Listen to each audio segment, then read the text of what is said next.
ଆସନ୍ତୁ ଶୁଣିବା ମାୟାଧର ସାହୁଙ୍କ ଗଳ୍ପ ଯାତ୍ରା।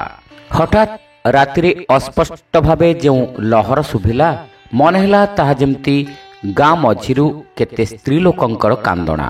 ଆମେ ବାପ ପୁଅ ସେତେବେଳେ ଏକା ଥାଳିରେ ଖାଇ ବସିଥାଉ। ଭାତ ସାଥିରେ ବଡ଼ ମାଛ ଝୋଳ। ଗାଁରେ ବଡ଼ ମାଛ ତରକାରୀ ହେବା ଏକ ପର୍ବ ସଦୃଶ। ଗାଁ ପୋଖରୀରେ ଜାଲ ପଡ଼ିଥିଲା।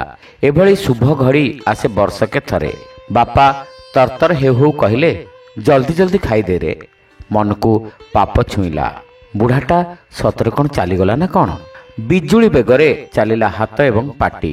ନୂଆବୋଉ ଧଇଁସଇଁ ହୋଇ କହିଲେ, ହଁ ହଁ, ତାଙ୍କରି ଘର ଆଡ଼ୁ ପାଟି ଶୁଭୁଛି ବୋଧହୁଏ। ମାତ୍ର ବୋଉ ତାଙ୍କୁ ରୋକିଦେଇ କହିଲା, ଇଏ ତୋର କେମିତିକା ବିବେକ ଲୋ ମା? ବାପ ପୁଅକୁ ଏମିତି ତର୍ଛଉଛୁ କାହିଁକି? ମାଛ କଣ୍ଟା ତଣ୍ଟିରେ ଲାଗିଯିବଟି। ମୋ ସାନ ଭାଇ ସେତେବେଳକୁ ଭୋଜନାନ୍ତ ହାକୁଟିଟିଏ ମାରୁ ମାରୁ ଆମକୁ ଅଭୟ ଦେବା ଭଳି କହିଲା, ତୁ ଧୀରେ ସୁସ୍ଥେ ଖାଉଥା ଭାଇ। ଆମେ ତ ପ୍ରକୃତ କଥା କ'ଣ ସଠିକ୍ ଜାଣିନୁ, ଖାଲି କାନ୍ଦଣାଟା ଯାହା ଶୁଭୁଛି। ମୁଁ ଦାଣ୍ଡକୁ ଯାଉଛି, ଯଦି ତାଙ୍କର କେହି ଖବର ଦେବାକୁ ଆସୁଥିବେ ତେବେ ମୁଁ କଥାବାର୍ତ୍ତା ବାହାନାରେ ତାକୁ ବାଟରେ 5 ମିନିଟ୍ ରୋକିଦେଇ ପାରିବି। ସେତିକି ଟାଇମ୍ରେ ତ ତମ କାମ ଶେଷ। ଆମେ ହାତ ଧୋଇ ହେଲା ବେଳକୁ କାନ୍ଦଣାର ସ୍ପଷ୍ଟତା, ଆବେଗ ଓ ସମବେତତାରୁ ନିଃସନ୍ଦେହ ହେଲୁ ଯେ ଘନ ବଡ଼ ବାପା ଚାଲିଗଲେ। ଘନ ବଡ଼ ବାପା ଘର ଆମର ମୋଡ଼ାସାଙ୍ଗୀ ଭାଇଆ। ଗାଁରେ ଏଇଭଳି ଆମ ଭାଇ ଅନେକ। ଏଣୁ ଏତେ ଲୋକଙ୍କ ଭିତରେ ବର୍ଷ ତମାମ ଜନ୍ମ ମୃତ୍ୟୁର ଲୀଳା ପ୍ରାୟ ଲାଗି ରହିଥାଏ। ବିଶେଷତଃ ଜନ୍ମ ଏନ୍ତୁଡ଼ିରୁ ବର୍ଷ ଭଳି ଛୁଟଣ ନଥାଏ। ଏଣୁ ନିୟମ ଦୃଷ୍ଟିରୁ ସେସବୁ ସମୟରେ ପର୍ବ ପାଳନ, ଠାକୁର ପୂଜା, ଆମିଷ ସେବନାଦି ଅନେକ ରୋଚକ ଜିନିଷରୁ ବଞ୍ଚିତ ହେବାକୁ ପଡ଼େ। ଶବ ପଡ଼ିଥିଲେ ତ ଦିନଭରି ଖାନାପାଣି ବନ୍ଦ। ଯାହା ହେଉ କୌଣସି ମତେ ଆଜି ଖାଇବା କାମଟି ବଢ଼ିଗଲା। ଆମେ ବାପ ପୁଅ ଦାଣ୍ଡକୁ ଆସିଲା ବେଳକୁ କାନ୍ଦଣାଟା ବଡ଼ ମର୍ମନ୍ତୁଦ ହେଲା। ଆମେ ସେଇ ଦିଗରେ ପାଦ ବଢ଼ାଇଲୁ। ପୁରୁଖା ବିଜ୍ଞ ଲୋକମାନେ ବଡ଼ ଗମ୍ଭୀର ଦିଶୁଥାନ୍ତି, ଆଉ ସ୍ତ୍ରୀ ଲୋକମାନେ ଲୋଟି ଯାଉଥାନ୍ତି ଭୂଇଁରେ।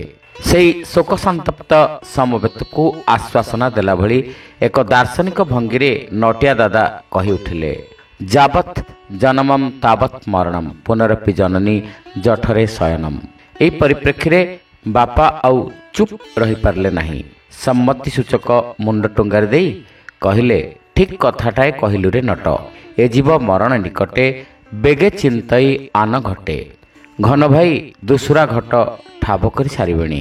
ନୃସିଂହ ଭାଇ, ଯିଏକି ଘନ ବଡ଼ ବାପାଙ୍କର ପୁଅ, ରହି ରହି ଧକେଇ ଧକେଇ କାନ୍ଦୁଥିଲେ।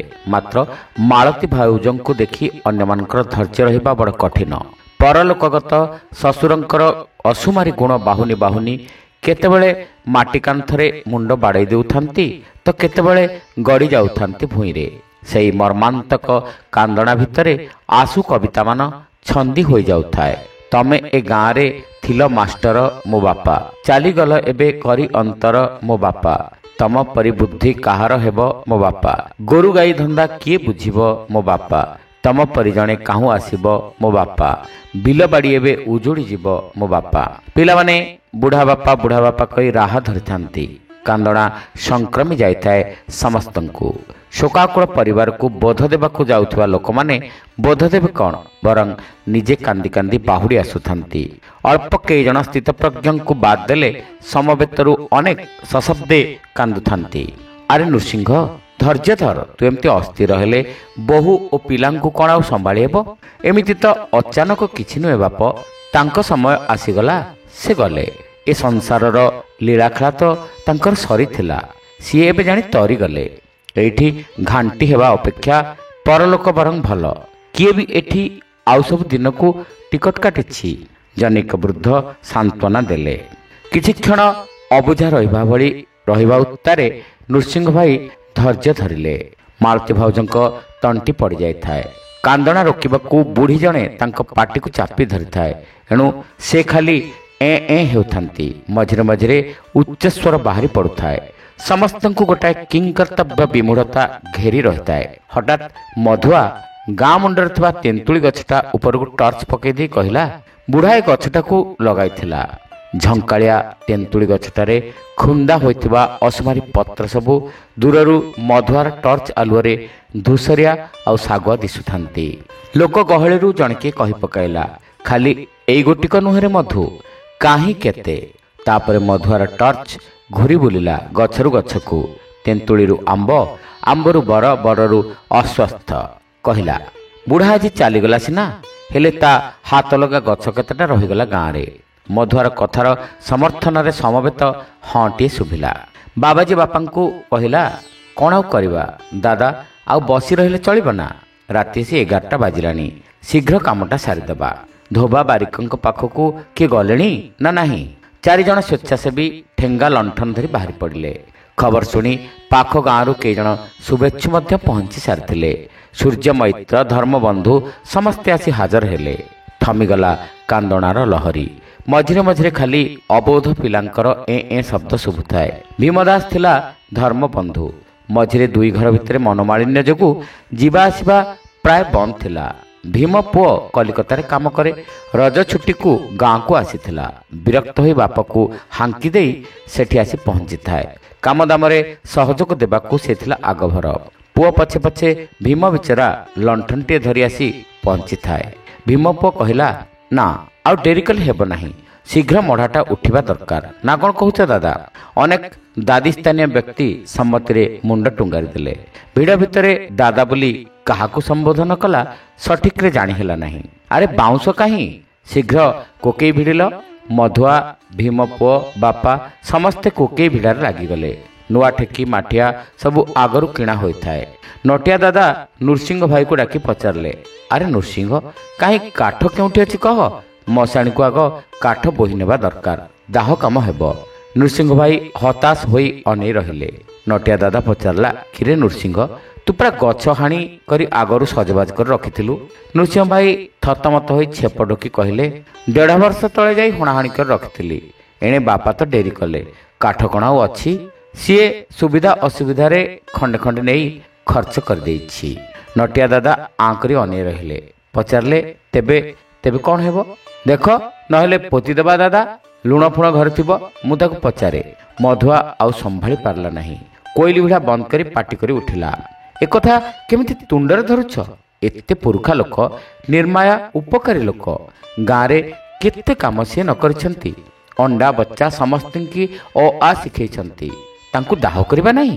ବୁଢ଼ା ନିଜେ ନିଜେ ଏତେ ଗଛ ଲଗେଇଥିଲେ, ଶେଷକୁ ଗୋଟିଏ ଡାଳ ତାଙ୍କ କପାଳରେ ଜୁଟିଲା ନାହିଁ। କହୁଛ କ'ଣ ନା ପୋତି ପକେଇବ? ଘଟଣାଟାକୁ ସମ୍ଭାଳି ଦେଇ ଜଣେ ସହୃଦୟ ବ୍ୟକ୍ତି ମନ୍ତବ୍ୟ ଦେଲେ, ନୃସିଂହ ବିଚାର ଆଉ କରିବ କ'ଣ? ସେ କ'ଣ ଡାଳ ହାଣି ନଥିଲା? ବୁଢ଼ା ତ ଏଣେ 2 ବର୍ଷ ହେଲା ଧକେଇ ଚାଲିଲେ। ଘର କରି ଭଲ ମନ୍ଦ କ'ଣ ନାହିଁ, କାଠ ଖର୍ଚ୍ଚ ହୋଇଯାଇଛି। ନଟିଆ ଦାଦା ନୃସିଂହ ଭାଇଙ୍କୁ କହିଲେ, ନା ରେ ନୃସିଂହ, ମଧୁଆ ଯାହା କହୁଛି ଠିକ୍, ଘନ ଭାଇକୁ ନିଆଁ ଦେବାକୁ ହେବ। ତାପରେ ଟିକେ ନିକାଞ୍ଚନକୁ ଡାକି ନେଇ ନଟିଆ ଦାଦା ନୃସିଂହ ଭାଇଙ୍କ ସହିତ କଥାବାର୍ତ୍ତା କରିବାକୁ ଲାଗିଲେ। କଥାବାର୍ତ୍ତାଟା ନିହାତି ନିମ୍ନ କଣ୍ଠରେ ହେବାରୁ କିଛି ଶୁଭିଲା ନାହିଁ।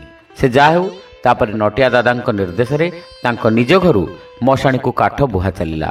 ଘନ ବଡ଼ ବାପା କାହିଁ କେବେ ମାଷ୍ଟର ହୋଇ ଗାଁ ସ୍କୁଲରେ ପଢ଼ାଉଥିଲେ ଆମ ଜନ୍ମ ଆଗରୁ। ଗାଁରେ ମାଷ୍ଟରମାନଙ୍କ ପାଖରେ ଯେ ଲୁଚାଛପା ପୁଞ୍ଜି ଥାଏ, ଏକଥା ବା କାହାକୁ ଅଜଣା। 6 ମାସ ପୂର୍ବରୁ ମାଳତୀ ଭାଉଜ ଏଇ କଥା ନେଇ ଗୁଣି ହେଉଥିଲେ। ବୁଢ଼ାର ତ ହଠାତ୍ 1.5 ବର୍ଷ ଆଗରୁ ପାଟି ପଡ଼ିଗଲା, ହେଲେ ଠରାଠରି କରିବା ବି ନାହିଁ। ମୋ ସାମ୍ନାରେ ଘନ ବଡ଼ ବାପାଙ୍କର ବି ଥରେ ହିକ୍କା ହେଲା, ସେ ଉଁ ହେଲେ। ମାଳତୀ ଭାଉଜ ରୋଷେଇ ଘରୁ ଦୌଡ଼ି ଆସି ବସିପଡ଼ି ବଡ଼ ଆକୁଳ କଣ୍ଠରେ ପଚାରିଥିଲେ, ବାପା ବାପା କହିବ କି ବାପା, କହିଦେଉନ କେଉଁଠି କଣ୍ଟା ରଖିଛ? ତାପରେ ସେ ନିଜେ ଅଗଣା, ଘରସନ୍ଧି, ଭାଡ଼ି ତଳ, ଛପର ତଳ ସବୁଆଡ଼େ ଇସାରା କରି କରି ଥକି ପଡ଼ିଲେ। ଘନ ବଡ଼ ବାପା ଏ ଅବସ୍ଥାରେ କ'ଣ ବୁଝୁଥିଲେ ମୁଁ ଜାଣେ ନା, ଖାଲି ଉଁ ହୋଇ ନିଥର ଦୃଷ୍ଟିରେ ଉପରକୁ ଚାହିଁ ରହିଥିଲେ। ଭାଉଜଙ୍କୁ କିଛିଟା ଗୁପ୍ତଧନ ପ୍ରାପ୍ତ ହେଲା କି ନାହିଁ ସେ କଥା କେବଳ ତାଙ୍କୁ ଜଣା। ଗତ 2 ବର୍ଷ ଖଣ୍ଡେ ଧରି ବୁଢ଼ା ଆଜି ଯିବ କାଲି ଯିବ ବୋଲି ଆଲୋଚନା ଚାଲୁଥାଏ। ଲୋକମାନେ ଥରଥର କରି ହାଣ୍ଡି କୁଣ୍ଢେଇ କାଢ଼ି ପକାଉଥାନ୍ତି, ତରତର ହୋଇ ସନ୍ଧ୍ୟା ପୂର୍ବରୁ ଖାଇ ଦେଉଥାନ୍ତି, ମାତ୍ର କିଛି ହେଉନଥାଏ। ଭୀମଦାସ ଗାଁରେ ଅନ୍ୟାନ୍ୟ ପିତୃପୁରୁଷଙ୍କର ଉଦାହରଣ ଦେଇ କହୁଥାଏ, ଏମିତି କଥା ମୁଁ ଆଗରୁ କେବେ ଦେଖି ନାହିଁ। ଘନ ଭାଇ ପରି ଏତେ କେହି ଠକି ନାହାନ୍ତି। ୟାଙ୍କର ତ ଏକଦମ ରେକର୍ଡ। ତୃତୀୟ ଶ୍ରେଣୀ ପିଲାଗୁଡ଼ାକ ଏସବୁ ଶୁଣି ତାଙ୍କ ପଢ଼ା ଗପ ବହି ଅନୁସାରେ ଘନ ବଡ଼ ବାପାର ନୂଆ ନାଁ ଦେଇଥାନ୍ତି ମିଛୁଆ ରାଧୁଆ।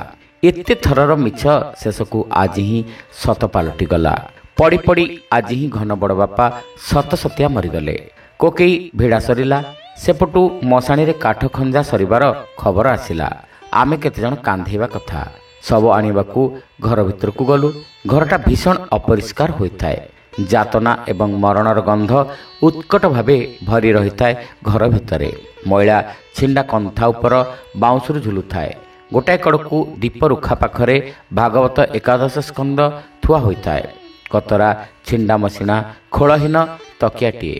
ତକିଆଟି ଲାଗୁଥାଏ ମଣିଷର ଆତ୍ମା ସଦୃଶ। କାରଣ ଗୀତାରେ ବର୍ଣ୍ଣିତ ଆତ୍ମାର ସ୍ୱରୂପ ଭଳି ଏ ତକିଆଟିକୁ ମଧ୍ୟ ଅସ୍ତ୍ର କାଟିପାରିବ ନାହିଁ, ଅଗ୍ନି ଦାହ କରିପାରିବ ନାହିଁ କିମ୍ବା ପାଣି ଓଦା କରିପାରିବ ନାହିଁ। ଯୁଗାନ୍ତର ଧରି ତେଲ ଚିକିଟା ତକିଆଟିକୁ ଆତ୍ମାବତ୍ ବନେଇ ଦେଇଥାଏ। ତାରି ଉପରେ ଶବ ପଡ଼ିଥାଏ। ଅନ୍ତିମ ଶୟନ। ହାଡ଼ ଉପରେ ନେସି ହୋଇଥାଏ ଧୁଳୁଧୁଳୁଆ ଚମ। ଦୀର୍ଘକାଳ ଧରି ପଡ଼ି ରହି ଅଣ୍ଟା ହାତ କହୁଣୀ ସବୁରେ ଘା ହୋଇଯାଇଥାଏ। ମେଲା ଆଖି ଜିଭ ଗୋଟାଏ କଡ଼କୁ ଲେଉଟି ପଡ଼ିଥାଏ। ଭୟରେ ମୋ ରୁମ ଟାଙ୍କୁରି ଉଠିଲା। ତଥାପି ମୁଁ ସେଇ ଆଡ଼କୁ ଚାହିଁଥାଏ।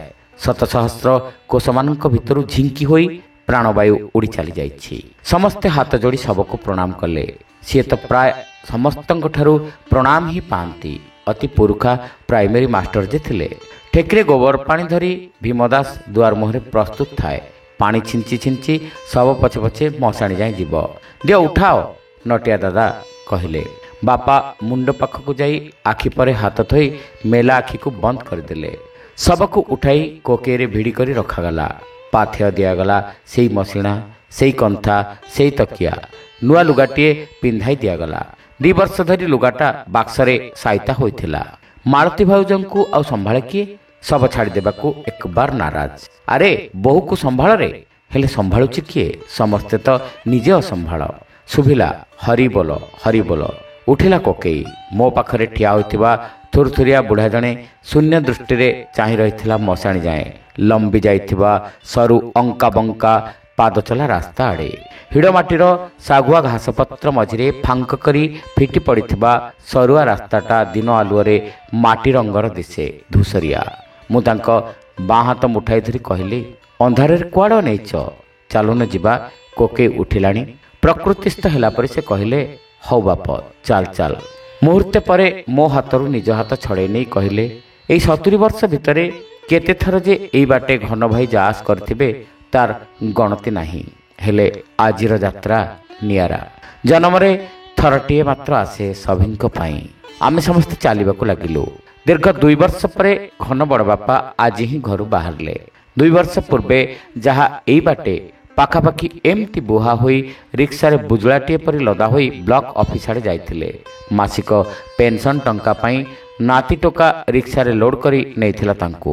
ମଶାଣି ଯାଏଁ ରାସ୍ତାରେ ହରିବୋଲ ବ୍ୟତୀତ ଆଉ କିଛି ଶବ୍ଦ ଶୁଭେ ନାହିଁ। ମୁଖାଗ୍ନି ପାଇଁ ଚଳନ୍ତା ନିଆଁ ବରିଆ ଥୁଆ ହୋଇଥାଏ। ତା ଆଗରୁ ଶବକୁ ଛିଞ୍ଚା ପାଣିରେ ଶୁଦ୍ଧ ଶୌଚ କରିସାରିବା ଉତ୍ତାରେ ସେଇଠି ମାଟି ରନ୍ଧା ଯାଉ ମୁଠାଏ ତାର ବନ୍ଦ ଓଠ ପାଖରେ ଅର୍ପଣ କରି ନୃସିଂହ ଭାଇ ନିବେଦନ କଲେ, ବାପା ଖାଅ, ବାପା ଖାଅ, ବାପା ଖାଅ। ତାପରେ ପ୍ରଣାମ। ସମବେତ ସବୁ ଶବଯାତ୍ରୀ ହାତ ଯୋଡ଼ି କହି ଉଠିଲୁ, ଗଙ୍ଗା ଯା ଗୟା ଯା, ଜନ୍ମ ମରଣରୁ ମୁକ୍ତି ପା। ଶ୍ରୋତା ବନ୍ଧୁ, ଏଇଠି ଶେଷ ହେଲା ମାୟାଧର ସାହୁଙ୍କ ଗଳ୍ପ ଯାତ୍ରା। এই ଗପଟି ଆପଣମାନଙ୍କୁ କେମିତି ଲାଗିଲା କମେଣ୍ଟ କରି ନିଶ୍ଚିତ ଜଣାଇବେ। ଚ୍ୟାନେଲରେ ନୂଆ ହୋଇଥିଲେ ସବସ୍କ୍ରାଇବ୍ କରିବାକୁ ଭୁଲିବେ ନାହିଁ। ରହିଲୁ, ନମସ୍କାର।